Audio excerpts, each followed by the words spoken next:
Assuntos como a saúde do Michael Jackson, as suas mudanças físicas, como a cor da pele, como as cirurgias plásticas, todos esses assuntos sempre vão ser assuntos muito comentados pelo público e pelas mídias. E seria interessante se isso fosse falado de uma forma boa, de uma forma que conscientiza as pessoas sobre os assuntos relacionados. Mas o problema nisso tudo é a forma sensacionalista que isso é passado para as pessoas, o que faz com que muita gente crie opiniões com base em notícias e fofocas, e além de criar essas próprias opiniões, ainda passa para as outras pessoas e vira aquele monte, aquele ciclo sem fim de notícias mal contadas, as conhecidas fake news. O Michael Jackson foi envolvido aí em muitas fake news sobre vários assuntos da vida dele, mas hoje nós vamos falar sobre assuntos específicos. Isso porque nos próximos vídeos aí do Michael que eu vou falar pra vocês entra em conjunto com esses acontecimentos envolvendo a saúde do cantor.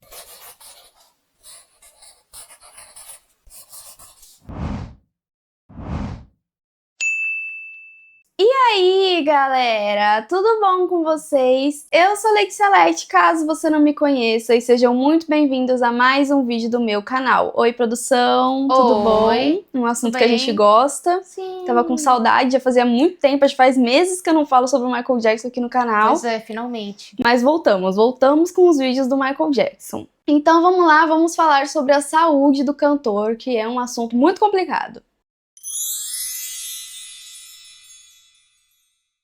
E em 1980 foi quando as pessoas começaram a perceber algumas diferenças ali, alguns problemas ali físicos, né, no Michael Jackson. Por esse período, as pessoas já começaram a perceber que a pele dele estava clareando, que o nariz já não era o mesmo, que o formato do rosto estava diferente e uma perda de peso bem clara. Ele estava ficando cada vez mais magro ao ponto das pessoas perceberem. As pessoas começaram a especular sobre possíveis procedimentos estéticos que o Michael Jackson estivesse fazendo, e os jornalistas começaram a divulgar matérias falando que o Michael teria realizado cirurgias e processos de reconstrução facial. Essas cirurgias teriam envolvido a modificação dos olhos, da boca e da testa, além do processo de rinoplastia, né, que é a cirurgia no nariz. Essas notícias ainda diziam que amigos e pessoas próximas do Michael Jackson estavam falando que isso era real, que o Michael realmente estava realizando essas cirurgias. E isso deu o que falar, muita gente criticando por ele mudar muito. Hoje é muito normal, todo mundo muda o tempo inteiro, mas naquela época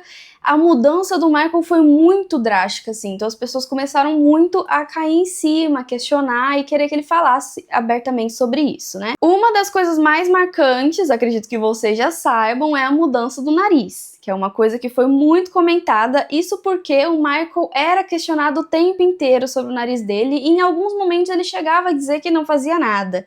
E isso causou mais falatório ainda, né? Porque as pessoas falaram que ele estava claramente mentindo, o nariz dele era completamente diferente. Eu não fiz nada. Um dia eu acordei e tava com um nariz de estrela de cinema. Exatamente. Porque ele tinha nariz de batata, né? Sim. De repente, ui, afinou. Pois é. Depois, em entrevistas bem mais pra frente, ele contou que ele de fato fez uma cirurgia de rinoplastia no nariz em 1979, porque ele chegou a quebrar o nariz em um ensaio e teve que fazer essa cirurgia. Porém, o resultado dessa cirurgia não foi positivo, ele não conseguia respirar direito e estava sentindo muita dor, então em 1980 ele fez uma nova cirurgia de rinoplastia para melhorar as condições que não estavam legais. Então, essas duas cirurgias são os motivos do nariz dele ter mudado bastante com o tempo. Ele, de fato, fez duas cirurgias de rinoplastia, aparentemente só duas cirurgias. Provavelmente, o Michael tinha muita vergonha de tudo isso. Ele já havia dito diversas vezes que ele não gostava dele mesmo, que ele tinha problema com o próprio corpo, com o próprio rosto. A autoestima dele era praticamente inexistente e ele tinha muita vergonha dele mesmo e com certeza tinha muita vergonha de fazer procedimentos de mudança física e de falar sobre isso abertamente. Além do mais, ele não gostava de falar da vida pessoal dele, ele não entendia porque que as pessoas não podiam só focar na sua vida profissional e tinham que encher o saco na vida pessoal. Isso tudo pode ser os motivos, né, dele mentir algumas vezes quando perguntado no começo. Ele não queria falar sobre essas coisas, mas as pessoas ficavam enchendo o saco, ficavam em cima dele, e aí aí uma hora ele tinha que falar, ele ia lá e falava a verdade. Nós sabemos bem o porquê de todas as inseguranças do Michael, né? Ele foi muito abusado psicologicamente pelo pai dele na infância, que vivia criticando vários pontos sobre a aparência dele o tempo todo, e eu já cheguei a falar pra vocês sobre isso lá no vídeo sobre a infância do Michael que eu fiz. A playlist completa dos vídeos do Michael tá em cima no card, em algum lugar que eu não lembro mais onde é, por aí. É extremamente evidente o trauma psicológico que o Michael sofreu durante anos, e isso se transmite de várias formas, né, em várias ocasiões aí relacionadas à aparência na mídia, né, do Michael. As pessoas, no geral, têm o costume de subestimar a saúde mental. Sempre que a gente tem um probleminha no corpo, sempre que tem alguma coisa dando errado no físico, a gente vai e corre pro hospital para melhorar, mas a saúde mental tá ali. Tá um caos e você ou nem percebeu ou sabe, mas mesmo assim não corre atrás de ajuda. E o Michael era a mesma coisa, né? O Michael claramente era uma pessoa cheia de problema, ele era muito fechado no que envolvia assuntos da vida pessoal dele. Ele não tocava muito nesses assuntos, não gostava de falar.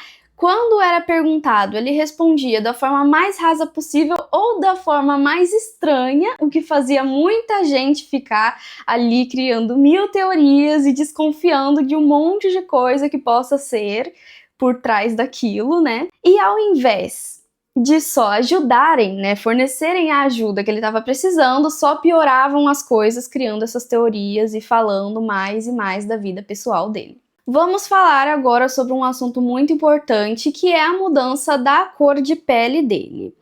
Isso já foi muito explicado e ainda bem que hoje a gente vive uma época que já tem muita informação, que todo mundo fica sabendo das coisas, né? Muito mais aberto falar sobre isso. Mas o Michael foi diagnosticado em 1983 com vitiligo e lúpus. E eu vou explicar para vocês mais ou menos o que são essas doenças. O vitiligo e o lúpus são doenças autoimunes e crônicas, o que significa que são doenças onde o próprio corpo, o seu próprio sistema imunológico ataca ele mesmo. E os tecidos saudáveis do corpo não se sustentam, né? Eles são atacados ali por engano pelo seu próprio corpo. Essas doenças não são transmissíveis e elas infelizmente não têm cura, só o tratamento contínuo para diminuir os sintomas das doenças. Vou falar separadamente sobre as duas para vocês entenderem mais ou menos o que elas causam. Vamos começar pelo vitiligo. O vitiligo é uma doença que causa despigmentação da pele, ou seja, ela remove toda a cor da sua pele. Isso ocorre devido à diminuição ou à ausência de melanócitos, que são as células que produzem melanina, que é o que dá a cor, né, para a nossa pele. Ainda não se sabe ao certo a causa real dessa doença, mas alterações emocionais e traumas podem estar relacionados no que desencadeia a doença, né? O vitiligo, ele não é contagioso, ele não causa prejuízo na saúde física, mas as manchas pelo corpo que vem com essa doença causam impacto direto na autoestima e na qualidade de vida das pessoas. Então, os médicos recomendam tratamento psicológico quando você tem essa doença. O comum é não existirem outros sintomas além das manchas na pele, mas tem pessoas que relatam sentir sensibilidade e dor nos locais que estão afetados pela mancha. Pode ser psicológico, Mas assim, a preocupação maior dos médicos são sintomas emocionais mesmo que a doença causa. Em geral, a doença costuma aparecer primeiro em partes específicas do corpo, como a mão, os pés, a boca e o joelho. E depois elas vão se espalhando por outras partes do corpo. Acredita-se que as manchas do Michael tenham iniciado pela mão direita, por isso ele usava a luva brilhante, a famosa luva brilhante. Existem tipos diferentes de vitiligo que podem afetar pequenas ou grandes partes específicas do corpo ou diversas partes. E em alguns casos pode acontecer a condição universal, que é quando o corpo da pessoa muda 100% de cor. Essa doença, ela ocorre em ciclos, ou seja, ela vai se desenvolvendo por um tempo e aí ela para. Aí depois ela volta a se desenvolver de novo. Então, você aparece com manchas em alguns lugares do corpo, depois para de aparecer por um tempo, que pode ser semanas, meses ou anos, e depois ela volta a aparecer novas manchas pelo corpo. E esses ciclos podem durar basicamente a vida inteira. O diagnóstico é feito por um dermatologista que realiza uma biópsia cutânea que revela a ausência completa de melanócitos nas partes afetadas, né, nas manchas. Em pessoas com a pele muito clara, é realizado um exame com lâmpada de luz fluorescente para pegar essas partes sem cor. Existem opções de tratamento, né? Cada vez aparece mais, mas é o que eu disse, não existe cura, são só tratamentos que diminuem ali os sintomas, nesse caso, retardam a aparência ali das manchas, né? Entre algumas das opções de tratamento, tem o uso de medicamentos que induzem a repigmentação da pele, mas também é possível utilizar outras tecnologias como laser, técnicas cirúrgicas e transplante de melanócitos. Mas o tratamento varia de pessoa para pessoa, então não é certeza que vai dar certo em todas as ocasiões, e é isso, né? As pessoas que têm vitiligo devem evitar o uso de roupas muito apertadas ou que causem muito atrito na pele, devem diminuir a exposição ao sol, que é uma das coisas mais importantes, e o principal, tem que controlar o estresse. Isso é muito importante, vocês têm que guardar essa informação na memória para as próximas coisas que eu vou contar para vocês. Agora vamos explicar sobre o lúpus. O lúpus é uma doença inflamatória que afeta múltiplos órgãos e tecidos, como a pele, as articulações, os rins e o cérebro. Em casos mais graves, pode levar à morte. Então essa doença já é um pouco mais pesada porque ela não afeta só a pele, ela afeta o corpo todo, basicamente. O lúpus é uma das doenças autoimunes mais graves que existem, então por isso é muito importante procurar atendimento médico assim que sintomas começarem a surgir. E existem diversas formas também, né, diferentes maneiras de se manifestar o lúpus, mas eu vou falar as 3 principais aqui para vocês. Existe o lúpus discoide, que é o surgimento de manchas e inflamações na pele.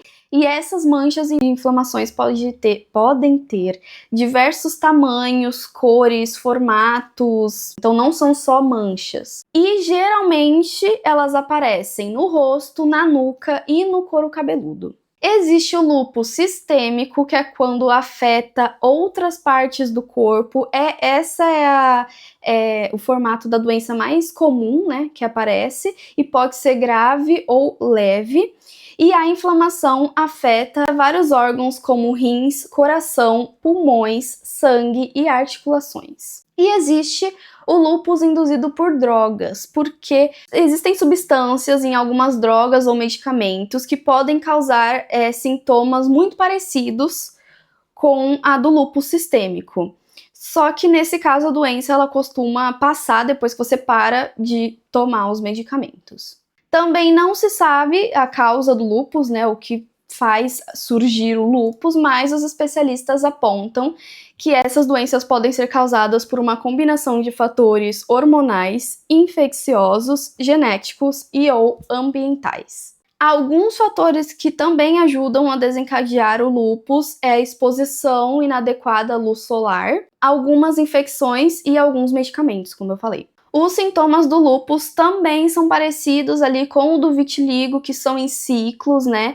Em ciclos que podem ser mais fortes ou mais fracos, maiores ou menores, vai variar muito do período ali, mas também acontece em ciclos. Os principais sinais, né, os principais sintomas do lúpus são a fadiga, a dor nas articulações, a rigidez muscular, inchaços, uma vermelhidão que ela tem em formato de borboleta no rosto. Então ela pega a bochecha aqui e o nariz, aí parece uma borboletinha assim. Isso também pode indicar o lúpus, né? Sensibilidade à luz solar também é um sintoma, dor de cabeça, confusão mental, perda de memória, queda de cabelo, desconfortos, ansiedade e mal-estar. Esses são sintomas ali mais clássicos, né? Ali os primeiros sintomas você começa a sentir. E existem sintomas específicos. Então, se a doença está atacando o cérebro e o sistema nervoso, é comum você sentir dormência, formigamento, convulsões, problema na visão. mudança de personalidade, alteração de personalidade também. Se a doença afetar o trato digestivo, você pode sentir dor abdominal, náuseas e vômito. Se afetar o coração, você tem o ritmo cardíaco anormal, então podendo ser mais baixo do que o normal ou mais alto do que o normal. Se afeta o pulmão, você pode ter tosse com sangue, dificuldade de respiração. E se afeta a pele, você pode ter essas colorações irregulares, né? Pode ser mais claro, mais vermelho, mais roxo na pele. E também os dedos mudam de cor com o frio. Isso também é um sintoma específico do lúpus. Por quê? Não sei, mas ele existe. Se você tá com alguns desses sintomas, vá procurar um médico, fazendo favor. Seu dedo mudar de cor, você não é doido? Sim, não. Realmente ele tá mudando de cor, isso é um sintoma. Então vai atrás de um médico.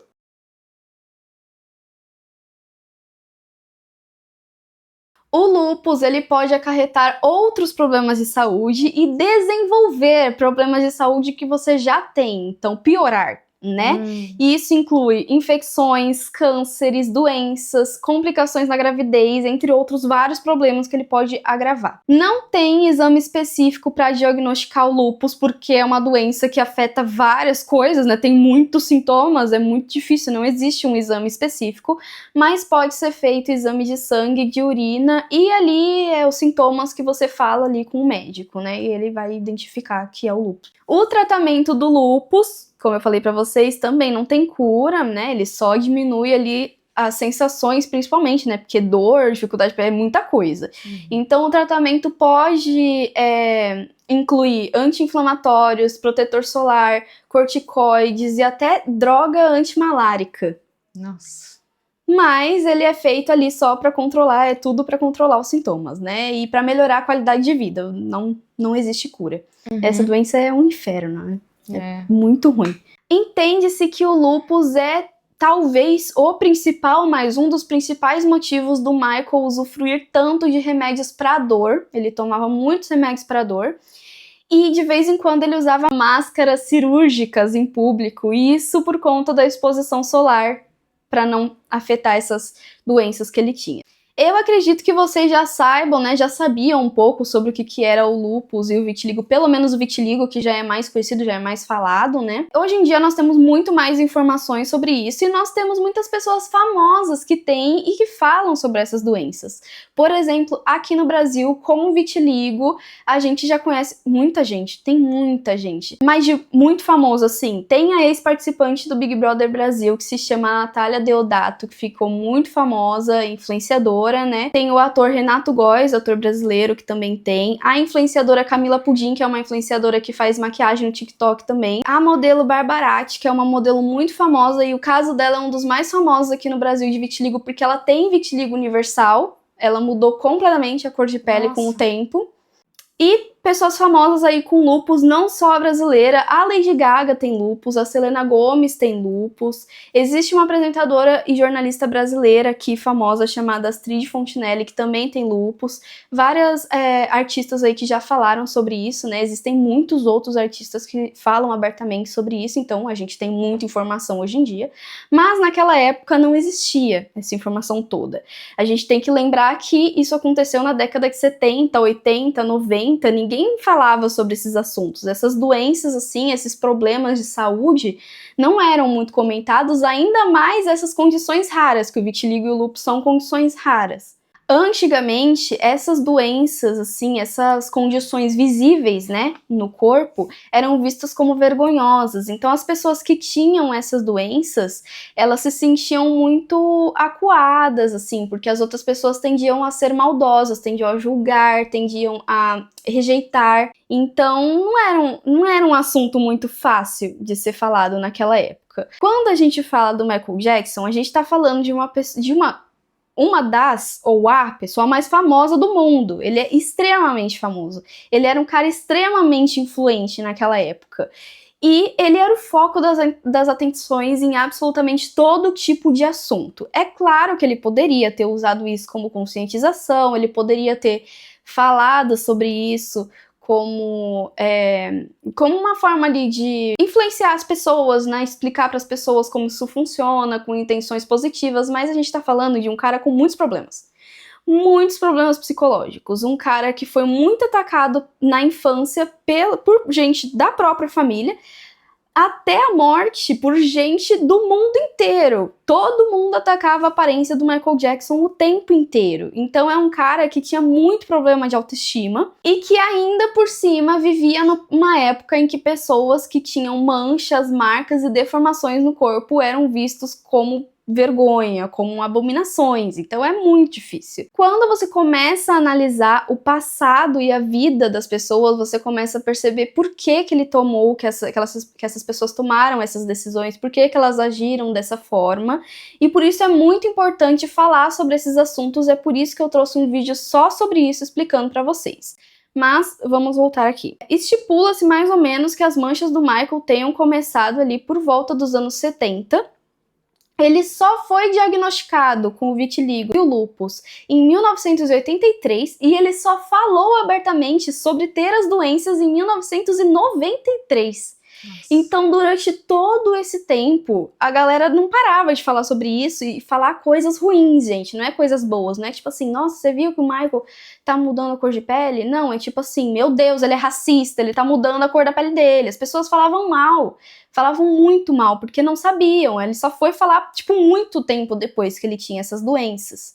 O Michael, ele começou usando vestimentas que escondiam, né, as partes do corpo ali que estavam com as manchas, como a luva, por exemplo. Conforme as manchas iam aumentando, ele ia procurando outras formas de esconder, e aí veio o uso da maquiagem. E aí, no começo, ele usava maquiagem para deixar as manchas com o tom mais parecido com a pele dele. E depois que foi agravando cada vez mais, ele começou a usar a maquiagem para deixar a pele dele com o tom das manchas, porque já eram muitas manchas.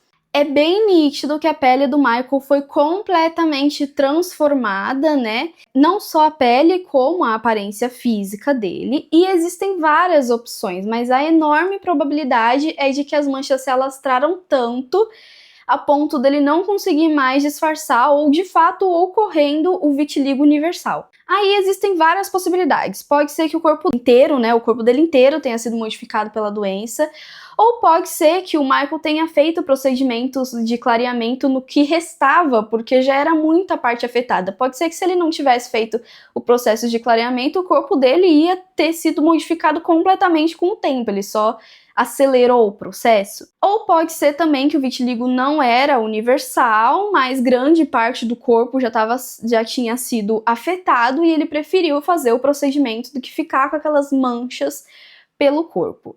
Não tem como saber ao certo o que se teve clareamento, se não teve clareamento, se teve procedimento, se não teve, não tem como saber, não dá para confiar no que é dito por jornalistas, nem por gente da família, nem por médicos que teriam tratado ele, porque a única pessoa que sabe o que fez é o Michael. E ele mesmo pode mentir sobre o que fez. Então a gente nunca vai saber o que aconteceu, se ele fez, se ele não fez. E eu acho que isso não é uma coisa que deveria criar um problema, porque se você vê todo o cenário em volta, faz muito sentido que ele não queira ter as manchas no corpo dele. Muitas pessoas, como eu falei, julgaram o Michael como sendo racista, como se ele odiasse a cor de pele dele, quando no final ele tinha uma doença que o fez mudar.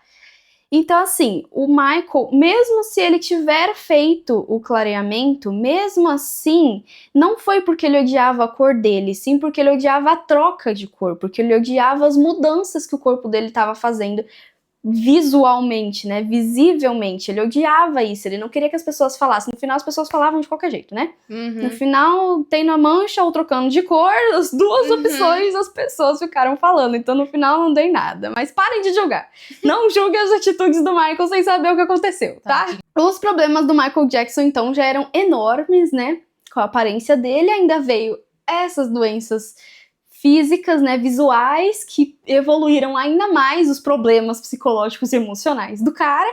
E aí chega 1984 e Michael sofre um acidente no comercial da Pepsi, em que o cabelo dele pegou fogo por conta de efeitos especiais ali em uma apresentação. Eu já falei pra vocês também sobre isso. E também tá aí no card, aí na playlist do Michael pra você, caso você não tenha visto. Vai ver a sequência toda, fazendo favor, que ainda tem mais, ok? O Michael, né, por conta desse acidente, teve que passar por cirurgias. e além de usufruir de muito medicamento forte, e passou a usar perucas por conta do seu cabelo que foi completamente queimado, o couro cabeludo também, então não tinha mais como nascer cabelo, ele tinha um buraco na cabeça, basicamente, e aí ele começou a usar perucas, e é por isso também existe uma grande modificação no cabelo dele com os anos, né? Durante o documentário Living with Michael Jackson, em 2003, o cantor chegou a dizer que por conta do acidente ele teve que fazer cirurgia no rosto também, só que essa parte foi cortada do documentário na edição sensacionalista que teve, que deu todo um problema, e só foi revelada, né, essa parte do documentário só foi revelada depois, quando saiu um outro documentário que estava desmentindo aí as coisas, a edição sensacionalista que foi feita no primeiro documentário. Mas eu vou explicar mais pra vocês sobre esse documentário depois, em outro vídeo também. Sobre a perda de peso do Michael, em 1980 ele entrou em uma dieta pesada, buscando alcançar o que era chamado de corpo de dançarino. Por isso que é visível a diferença, porque ele de fato estava propositalmente emagrecendo. Ele passou a usufruir, inclusive, da alimentação vegetariana para conseguir essa dieta, e por isso é tão visível essa diferença no físico dele naquela época. O Michael também já revelou que não gostava de comer. Era muito difícil fazer ele comer, tinham que pessoas conhecidas ali que ficavam com ele, né, amigos muito próximos, familiares, até as empregadas da casa tinham que obrigar ele a comer, porque ele não queria comer. Ainda tem 5 anos. Exatamente, era uma criança. Além do mais, o Michael, ele era completamente viciado em trabalho.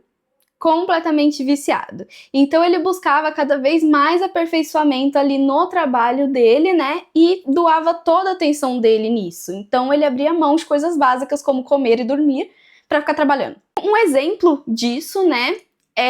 Foi na gravação do álbum Dangerous. Segundo um dos produtores do álbum, Michael chegou a ficar quase 4 dias sem comer e dormir direito, por conta da produção do álbum. Então o Michael, assim, ele dava tudo de si no trabalho e deixava tudo que ele tinha que fazer, que era, assim, básico do ser humano, de lado. Além disso, os shows pediam demais do corpo dele, né, do físico dele, e o Michael disse que se pesava sempre antes e depois do show, e ele chegou a perder 4 quilos em um show só.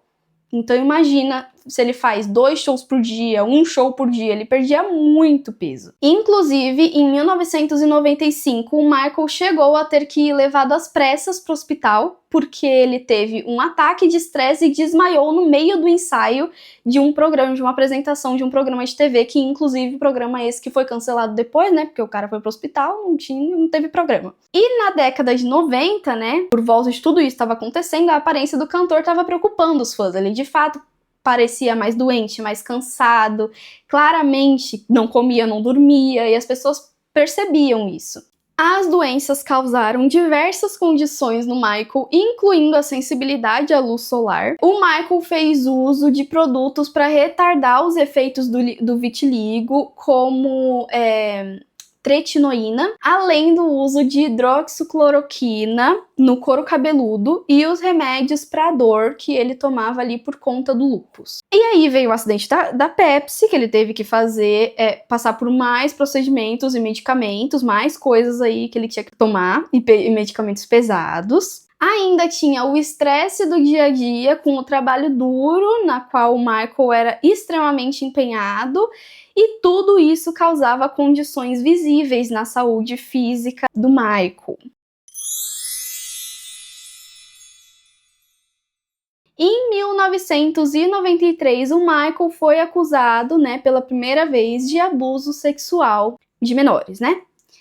O que lhe trouxe mais estresse, mais problemas, mais sintomas relacionados à depressão, inclusive, que incluem, né, a falta de apetite e o abandono da alimentação, então só piorou. Aí, no final dos anos 90, pro início dos anos 2000 ali, o Michael entrou com problemas com a gravadora Sony, que era a gravadora que era dona de metade das produções dele ali, e problemas bem grandes que eu já cheguei a mencionar para vocês No vídeo que eu fiz sobre o caso do P. Diddy, que tá aí no card aparecendo pra vocês, eu mencionei sobre isso lá, e eu vou falar mais sobre isso mais pra frente também. Aí, em 2003, aconteceu aquele documentário sensacionalista que eu comentei, que causou uma grande repercussão negativa na mídia e no público, né?